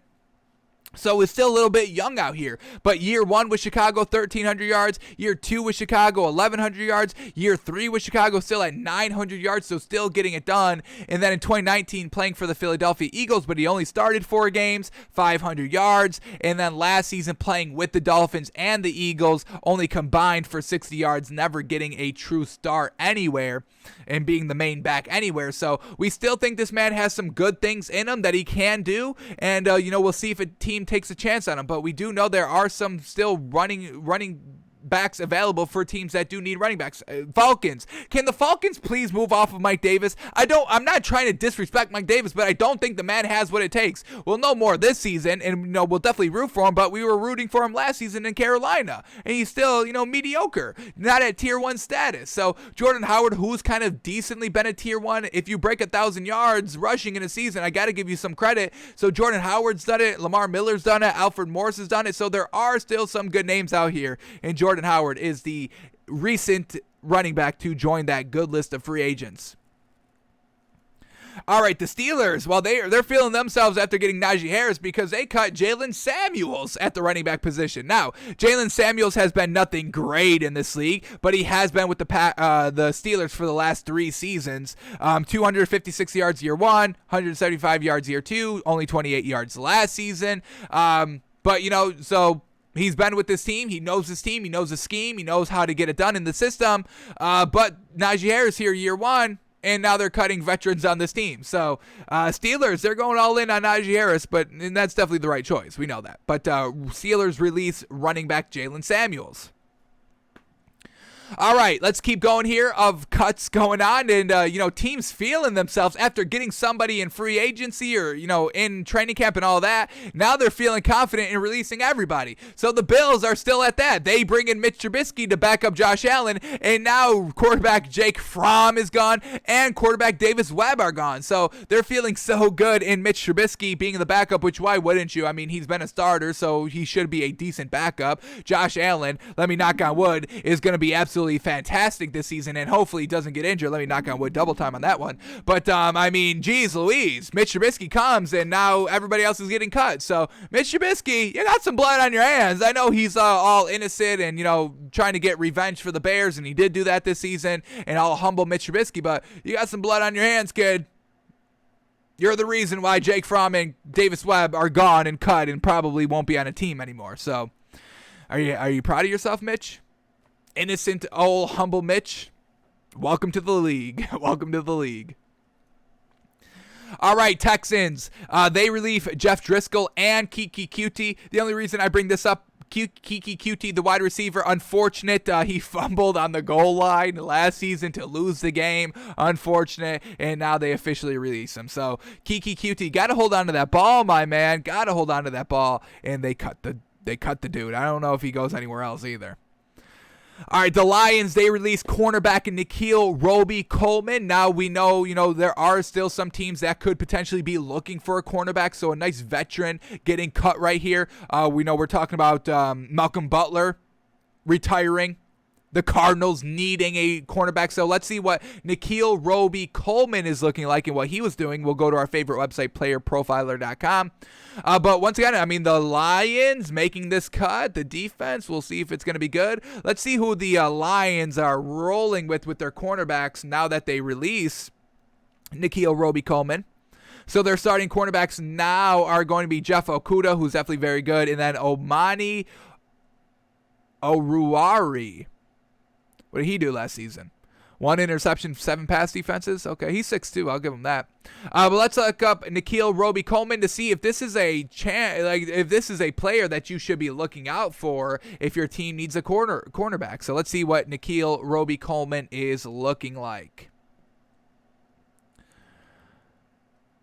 Maybe. If we can bring him up. If it's going to load. What's up with this? What's up with that? Here we go. Nikhil, Roby, Coleman, last season. Let's see what he played every single game, so that's great. Now let's see. Oh, besides week 17, so missed one game. Missed the last game of the season. But let's see what he was doing against the best wide receivers that he faced last season. So against Steve Sims of Washington, 2 of 2 for 10 yards. That's a good lockup. Against Cooper Kupp of the Rams, 3 of 3 for 52 yards. That's a burn. Against AJ Green, still in Cincinnati, 1 of 2 for 13 yards. Against Juju Smith-Schuster, 2 of 2 for 9 yards. Good lockup. Against Marquise Brown of the Ravens, 2 of 3 for 26 yards. Not terrible. Against Sterling Shepard of the Giants, 5 of 6 for 57 yards. A little bit of a burn there. Against CeeDee Lamb of the Cowboys, 3 of 6 for 25 yards. Good lockup right there. Against Golden Tate, 1 of 4 for 38 yards. Okay. He gave up only 1 catch, but it went big for 38 yards. Against Jarvis Landry, 0 of 0 for 0 yards. Against Tyler Lockett, 1 of 1 for 18 yards. Against Alan Lazard of the Packers, 3 of 4 for 24 yards. Against Larry Fitzgerald, 5 of 8 for 44 yards. And against CeeDee Lamb, round 2, 3 of 4 for 64 yards. So didn't face really kind of a lot of A1 Tier 1. CeeDee Lamb's definitely very good down there. AJ Green, not the best his last year in Cincinnati. So Nikhil, Roby, Coleman show some promise. So, still young, only 29. So, a nice, decent potential kind of number 2, maybe number 3 cornerback on your team if you want to go out and get him. So, the Lions released that dude. And then the last story to talk about, we forgot to kind of mention Kyle Pitts here, but I believe he only had 1 catch in preseason game number 3 for the Falcons against the Browns. And let's watch what this man does, because we are going to be definitely keeping big eyes on our man, Kyle Pitts, out here. So let's see what we get here on this one play by him. He's lined up on the line right here. He comes all the way across the formation, finds his way open. And then he goes and takes it right up the field, folks. 10, 20, 30, 40, 35 yards right up the right sideline. And that's why we love Kyle Pitts so much, is that nice explosive speed right here. Bingo, bango. Could have got probably pushed out by this man, but this speed to go up right up the middle and beat everybody on the sideline and tiptoe the sideline to get another 10 yards down the field. It's absolutely fantastic. So Kyle Pitts, the Falcons have a good one. This man's going to be an absolute game wrecker in this game. This is just a shallow crossing route right here, right at the line of scrimmage. Now when he's running kind of, 15-yard, kind of post routes or 20-yard go routes and 30-yard streak routes, I mean, this man is going to get it done. So Kyle Pitts, fast as heck, able to get open, can go across the field quickly, and can definitely make everybody miss on the sideline. You better hope that you can catch up to the speed, because he's going to take it right to you. Right to you. So Kyle Pitts, looking great. Cannot wait to see this man in action this year. Alrighty, those were all the stories that we needed to cover for today. So let's head over to our NFL training camp narratives to watch for that we wrote down at the start of training camp. Now that training camp is basically over and we're ready to start the season, let's see if our training camp narratives, our questions were answered, and if we could start buying some teams. We went over some of our narratives yesterday, so let's continue on today with what do we got here? Let's go with the NFC East. We already did the Cowboys, so we're only looking at the Washington football team, the Giants, and the Eagles, and then we'll get out of here for today. So let's see if our training camp narratives that we set for these teams, if they were answered, and if we can feel good about these teams. So here we go. All right, our training camp narratives for Washington was this: the quarterback competition, and can Fitzpatrick cut down on the turnovers? Ron Rivera, year 2, can the defense step it up and be the main force again this year? So the quarterback competition, it really wasn't even a quarterback competition. As soon as Ryan Fitzpatrick came in, he was basically kind of crowned the starter, just because all the wide receivers were loving what he was doing and he was moving the ball offensively. So Ryan Fitzpatrick was getting it done. All right, and then the other narrative that we wanted to watch for: can Fitzpatrick cut down on the turnovers? He was, he's a gunslinger, folks, but he does need to rein in the interceptions. He cannot be throwing so many, being so careless and loose with the ball. So let's go into his game logs in preseason. I don't think he threw any interceptions. Preseason game number 1, he played 5 of 8 for 58 yards, no touchdown, no picks. Preseason game number 2 against the Bengals, did he play? Here we go. Ryan Fitzpatrick played. He went 7 of 13 for only 96 yards. No touchdowns, no interceptions. He did have a sack, though. So not bad there. Not turning the ball over, which is definitely what we want to see. Also not scoring the ball, so maybe retaining that gunslinger, not able to score, but is also not throwing touchdown or not throwing interceptions. So that's good that he's not throwing interceptions, but not good that he's not putting up any points. Not great. And then in preseason game number 3, did he play? Don't think he did. And he did not. So at least he didn't throw an interception. That's good. But, we'll see more of Ryan Fitzpatrick, obviously, in the regular season. So we'll have to kind of wait a little bit longer to truly see if he's going to cut down on the turnovers. We are still hoping so because we would like to see Ryan Fitzpatrick have success and Ron Rivera still have success and this kind of Chase Young year 2 have success and, Antonio Gibson, not an A1 tier 1 running back, tier 2, but still have success. And then Terry McLaurin, a real great, promising wide receiver in this league to have success. So we want this Washington team to be good. We just need Fitzpatrick to cut down on the turnovers. He didn't do it in, preseason. He didn't throw any picks, so that's good. But not a lot of opportunities. Also not throwing touchdowns. All right, Ron Rivera year 2. Well, we've been kind of listening to how he's coaching. He kind of got on the team a little bit for not being vaccinated and him being kind of a high risk because he just battled cancer. So that ended up getting, I think, Washington's almost or very close to 100% vaccinated because of Ron Rivera. So once again, a lot of people are respecting him on this team and they are kind of, getting the vaccine because of Ron Rivera. So that great leadership, that great respectability that he has still seems to be here in year number 2, so that's great for Ron Rivera. And can the defense step it up and be the main factor again this season? So, we know that, in preseason that it's just kind of all the backups, majority playing. But let's see where this Washington defense ranked overall in the preseason just on their defensive stats. Because we know this Washington defense was like a top 5 defense last year, really helped them win all those 7 games that they won, and really was the reason why they won the division in those games was because of the defense. It wasn't the quarterback play. We can definitely say that. So let's see where this Washington defense ranked and if it's the defense runs deep or if it's just a star player showing out last season. All right, so let's see. Total. Can we get a total defense? So we got a total defense. We don't got no total defense? How we got no total defense? All right, that's a little frustrating. We got passing, rushing, receiving, scoring, total offense, sacks, interceptions, field goals, punts, punt returns, and kick returns, but we don't have an overall defensive tab. Let's see if we can quickly find one. We can go to team stats. Might be able to get it here.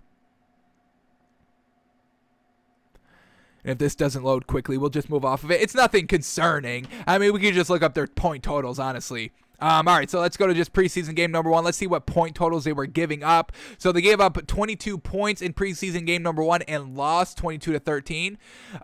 Then we get preseason game number 2. Washington won 17-13, only gave up 13 points, but then in preseason game number 3, they lose big time to the Ravens, who we all know is like undefeated over the last 10 years in preseason, some wild stat like that, and they lost 37-3. So overall, the defense, a little iffy there, but like we said, it's the second string. So we'll know more about this Washington defense. Didn't really see a lot in training camp of really what we wanted to see. Really can just focus on Ryan Fitzpatrick, but still at the end of the day, we didn't really see a lot of him either. But we do know that kind of the quarterback was made right. I do think we do have to go with Ryan Fitzpatrick over Taylor Heinicke. This Washington team really needs to start winning now, especially because Dallas is going to be at full strength. The Giants should be at full strength, maybe not week 1 with Saquon Barkley, but this division should be a lot more difficult to win than this season than it was last season. So you do kind of need a quarterback in Ryan Fitzpatrick. That does give you kind of a 50-50 chance to win this game at the quarterback position. A nice veteran to kind of get these young guys. I mean, they're young all over the field, offensively and defensively. So we do think the right decision was made here with Ryan Fitzpatrick, and that is our main takeaway for Washington. All right, here we go. Let's move on to the Giants now. Our training camp narratives for this Giants team was Saquon Barkley. How quick does he return to practice? Oh, boy. Oh, we were so naive back then, folks. This man is not going to be ready to go week 1, folks. We just talked about it earlier in the show. There are, Saquon Barkley's status is up in the air for week 1. Truly unfortunate. We've been seeing that. We've said that's right before, or kind of a week before they came out with that. But, him not practicing and taking so much time to recover from the same injury that Joe Burrow, and I think OBJ had the same injury, ACL tear. And Saquon Barkley did it earliest. He was the first one. He was the OG. He was stealing my flow word for word, bar for bar. I mean, Saquon Barkley saw all these other star players go down with ACL injuries. He was like, y'all just want to copy me? Y'all want the same attention I got? Okay. But those other players are back before Saquon Barkley. Joe Burrow's playing in the preseason. OBJ is looking real good in practice. Now, Saquon Barkley is still practicing, but he's taking it very light. He's got the red non-contact jersey on. He's not even close to playing in the preseason, and now his status is up in the air. So that was the only thing we really wanted to focus here on the Giants. We're good with Daniel Jones. We don't really need to see we do need to see him. I mean, we're not going to give Daniel Jones no free passes, but we expect a good year 3 leap from him. But we really wanted to see Saquon Barkley out there, and now he may not be out there week 1. So not great there by Saquon Barkley. Hopefully, we're kind of putting it at kind of max. We can see Saquon Barkley maxing out at kind of missing the first 3 games, and it's kind of looking like a 1-game minimum. So we're potentially missing Saquon Barkley for 1 to 3 games this season, and that's never great. We got to have this Giants team firing right out of the gate. They have it on paper, but we need Saquon Barkley out there at the running back position, and we need Daniel Jones to take the year 3 leap, and that's exactly what our last narrative was for the Giants. Saquon Barkley, how quick does he return to practice? And Daniel Jones, year 3 leap need, and a lot of exclamation points after that. Daniel Jones did play in 1 preseason game, the very last one, and got a lot of passes in. Let's see what his overall stat line was.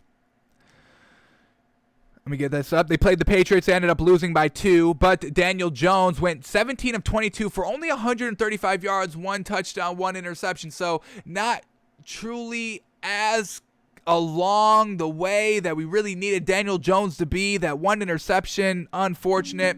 Let's see if we can we bring this up quickly. Let's see. We got Game Pass. Let me see if our Wi-Fi is up. Is our Wi-Fi up? Let's see. Let's see if we can go to Game Pass. I want to watch this interception to see how bad it is. We did not watch unfortunate Daniel Jones here in his final preseason game. Ran out of time on that show and have not gone back to it. Probably should do that. We probably should watch this full body of work of Daniel Jones. We are putting a lot of stake into him. But let's see what this interception is looking like very, very quickly. All right, let's see where this interception came, and then we can try and get to it quickly. Interception. Daniel Jones threw the interception off of a Patriots interception. Come on, you got the ball. Or you're at the New England 41-yard line. Let's just watch this drive. I'm pissed now. Daniel J, come on. We're expecting huge things out of you. Damn you. So let's skip to a minute left in the first quarter. We'll watch this final drive here of the first quarter, the interception drive here by Daniel Jones.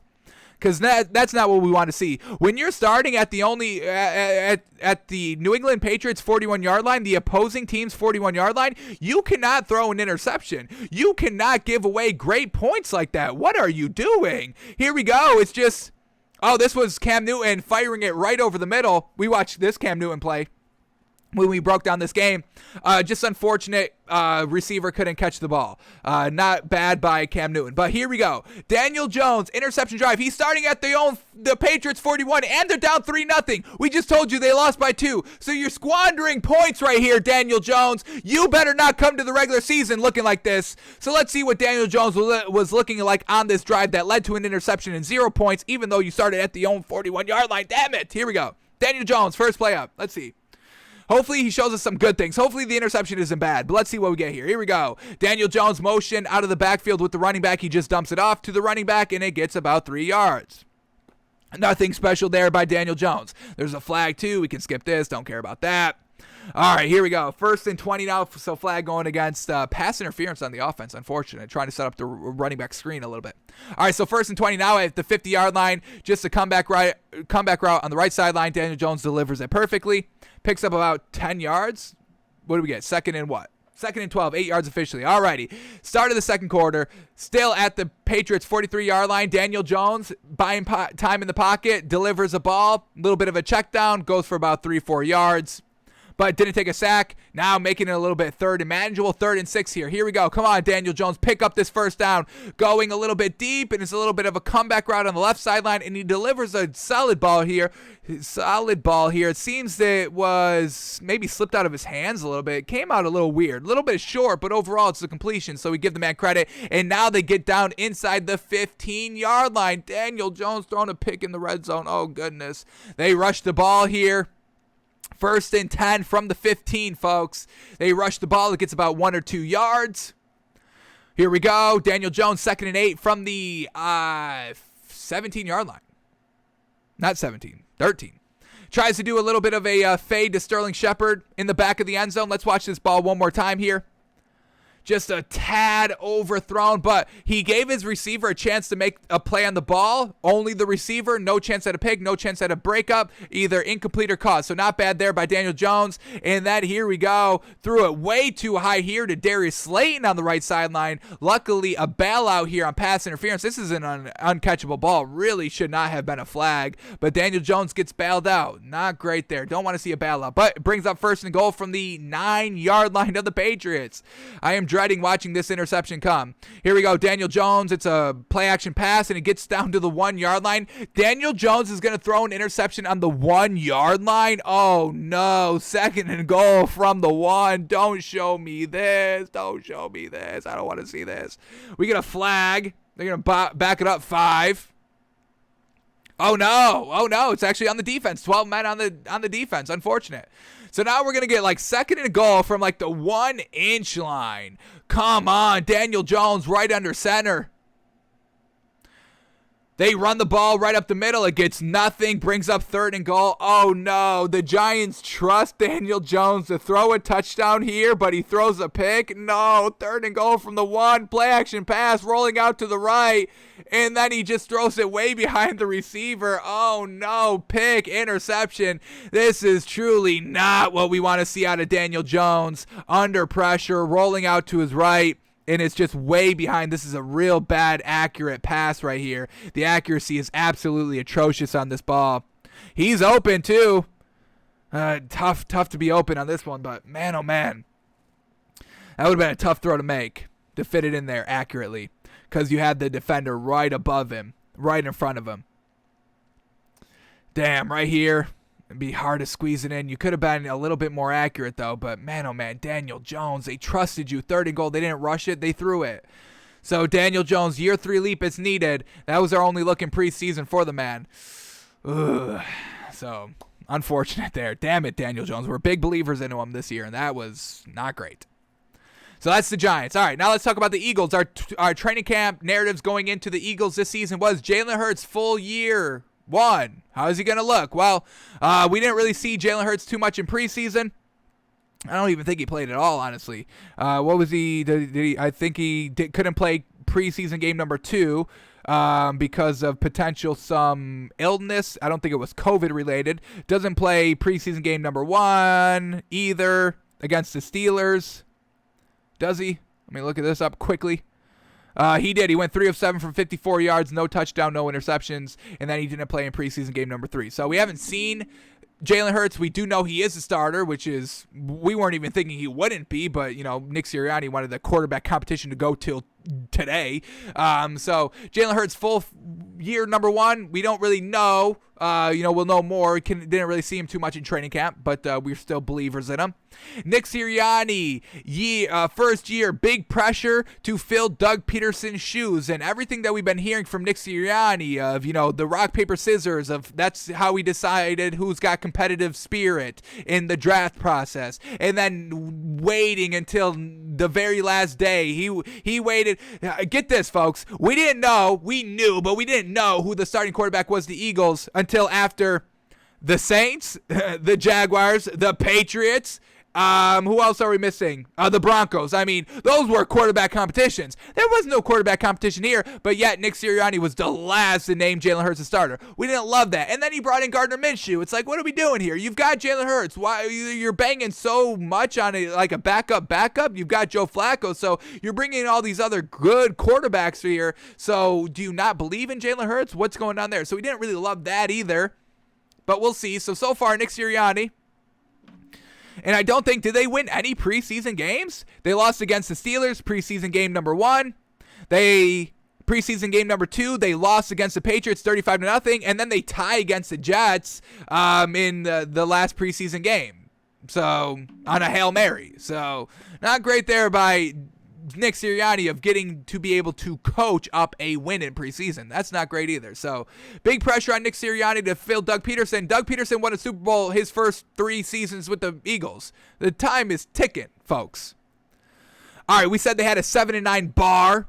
Devonta Smith, A1, Tier 1, Year 1. We're hoping for it. Didn't see a lot of him in preseason and training camp, but what we did, we saw a lot of great video and footage of him in practice, working, getting great separation, catching the ball. He's able to catch the ball, not like Jamar Chase. So Devonta Smith is seeming to look like the best wide receiver here in this year's draft. And then does Zach Ertz get traded? He doesn't. That was kind of a narrative in a storyline going into training camp. He said he didn't really want to be there, but he makes the final roster. He's still on the team, and the Eagles cut another tight end. I think I didn't talk about it, but I saved the tweet here. They cut another tight end today, but they kept Zach Ertz. So it's seeming like Zach Ertz is going to be the man here. So here we go. Eagles cut tight end Richard Rodgers, who had history with the Packers and Aaron Rodgers. So, he's had history in this league, but they feel so confident that Zach Ertz is going to stay and not want to, force a trade and demand a trade and will be on the team, that they're cutting other tight ends that they had in training camp. So Zach Ertz didn't get traded on the final roster, and, seeming to be down with the Eagles this year, which is great to have, Jalen Hurts with a good safety blanket and a great tight end in Zach Ertz. So, not bad there. All right, those were all the narratives that we had for the NFC East, folks. Washington, still a little bit up in the air. Giants, nothing. Everything that we've been seeing about the Giants in this training camp has just left a bad taste in our mouth. And then the Eagles, we're believing in Jalen Hurts, just Nick Sirianni leaving a bad taste in our mouth as well. So, we'll see how these teams do this year. All right, folks, that's going to do it for us today. Thanks for tuning in. Thanks for watching. Thanks for listening. We are back live tomorrow, noon Eastern, where we finish off our narratives. I thought we were going to be able to get to more today, but stories take too long. Y'all know how it goes here. So we are back live tomorrow, noon Eastern, doing it all again. So we'll hope to see you then, and we better, because if we don't, I'm sending Brian Flores to come after y'all. All right, we're out of here, folks.